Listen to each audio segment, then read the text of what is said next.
Hey, what's going on, y'all? I am Coach Sonny, and follow me on my Pareto Nation on the creation of tap and fit boxing. Let's go. So I grew up in the inner city streets of Los Angeles, California, born and raised. My mom was from California. My dad is from California as well, and we grew up in Los Angeles. And growing up in Los Angeles was, it was an interesting journey. It was a lot of crime and killing, kidnapping. It was a lot of chaos growing up in the 90s in Los Angeles, I would say. As a matter of fact, I believe that the way the world is today has a lot of influence on, Los Angeles played a big role or the influence on how the world is today. I mean, you see the movie Straight Outta Compton. So I basically, for the most part, grew up in a single parent household. However, my dad was around. He was dealing with a drug addiction earlier in his life, and which caused him to be out the house, a lot. And my mom did the best she could to, raise, my siblings and I. I had 3 sisters by my parents, and as well as my cousin, who was actually like a brother to me. My mom raised him as a kid. It was us and my family. We was really close, and we overcame a lot living in the cities of Los Angeles. My mom worked 2 jobs to provide for the house because my dad wasn't around, and it was tough. If it wasn't for those, with those lunch tickets back in the day, those school meals, there was a lot of times, we would have did without, My mom did the best she could, barring that, she had to be the provider, she had to be the mom and the dad in the house, taking care of 4 children plus some extended family members who stayed with us. She made sure that she did the best she could by providing for us and making sure we had meals and food, lights on or whatever. But it was sometimes we did without, Though I had, we didn't have the clothes or the material, possessions as kids. But one thing my mom taught us is never value anything, material. Don't put value on material possessions. All my siblings, we were all like, we was bad kids. They always going to church, and my mom, did her best to, keep us disciplined or whatever. But we was bad, man. We was living that wayward lifestyle. Like, we was, like I said, we was stealing a lot and getting in trouble. Just getting in trouble. We were kids, right?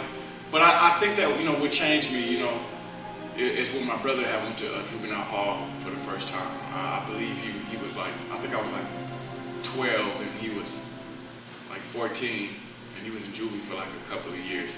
And then what more than ever really started guiding me towards, trying to do the right thing is when my brother, got, killed. I was 14, he was 16. He had just got out of juvenile hall, and that right there was a pivotal point in my life, because the truth is, like, he never really wanted bad for me. He never wanted me to be the bad one. He saw that I had talents in sports or whatever, and it was he was the bad one. He was like, I'm gonna look out for you type. He was the big brother. He was the big brother. So when I was 16 years old, I left home at an early age because I had an opportunity to play professional baseball, and my mom wanted something different for my life. So I decided, that I was a man, and I just made the decision to pursue and follow my dreams. Mom, to be honest with you, I just wanted to be able to take care of you. Remember when I was a kid, I had promised to buy you those diamond earrings when I made it to the pros. But that's all I wanted to do was make good on my promise to you. And I don't have any regrets for anything in my past, because I did it all for us. I didn't really have a lot of experience in baseball. When I got drafted, I didn't play a lot of Little League sports or anything. I actually played 1 year of Little League baseball, and I started 1 year of high school baseball. So I was inexperienced, right? But I had a lot of ability and I had a lot of talent. So my first year I struggled, and I came back my second year. I worked really, really hard in my off season and broke my ankle, which was really a pivotal point in my life, because at that time leaving home, I didn't really have any confidence in myself academically. And I didn't really know what I was gonna do with my life, but I knew that I had to do something, right? I broke my leg and it was time for me to grow up. And life, it wasn't a game. And, I had to figure out something. So I committed my life to football. I actually went to Pierce Junior College for a season. And I received a Division I scholarship to Bowling Green State University. But my ultimate goal was not really just to go to college and play football, because the truth is I really didn't like football. It was just something I could do. But I wanted to go back and play pro baseball. I wanted to be the next two-sport star. But that didn't work out. I had some pitfalls my senior year where I had to walk away from the sport. Me and my older sister Lavasa, we had a really estranged relationship. We was, of course, kids. She was the oldest sister, so we used to fight all the time. Actually, she's the one who taught me how to fight. And she was always hard on me because she really wanted the best for me. I know she did. But she really wanted the best for my life. And when football ended, she was in the acting entertainment business as a casting director at the time. And she was like, "Bro, I think you should try acting." And at that time I just got out of football. Football didn't work out, so I was really big. I was like 200-some pounds. And she was like, "The problem is you're too big for the camera, so you need to lose some weight." So I decided I'm gonna start, doing boxing training to lose weight, And that's where I met my boxing coach, Vernon. I actually told him I wanted to be a fighter.